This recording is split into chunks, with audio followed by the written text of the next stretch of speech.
আসসালামু আলাইকুম বন্ধুরা, আশা করি সকলেই ভালো আছেন। আপনাদের দোয়ায় আমিও ভালো আছি।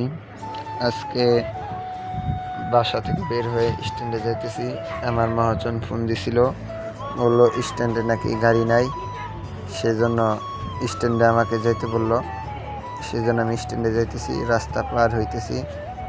আজকের রাস্তাঘাট মোটামুটি ফাঁকা আছে, দুপুর টাইম তো, সেই জন্য ফাঁকা। তো স্ট্যান্ডে যাইতেছি একটা টিপ ধরার জন্য। কয়েকদিন ধরে টিপ মারি না, পকেট ফাঁকা। এই দেখেন, এটা আলোক হেলথ কেয়ার, এটা আমাদের গাড়েল শাখা। তো এই যে আমাদের মাইক্রো স্ট্যান্ড, দেখেন গাড়ি দেখা যাইতেছে, এটাই হলো আমাদের মাইক্রো স্ট্যান্ড। আমাদের শ্রমিক ভাইয়েরা সাইলের নিচে বসে আছে, টিপ ধরার অপেক্ষায় আছে সবাই। তো দেখা যাক টিপ হয় নাকি। তারপর তো স্ট্যান্ডে অনেক গাড়ি দেখা যাইতেছে। মালিকে বললো, আমি ভাবছি স্ট্যান্ডে গাড়ি নেই। আল্লাহ হাফেজ।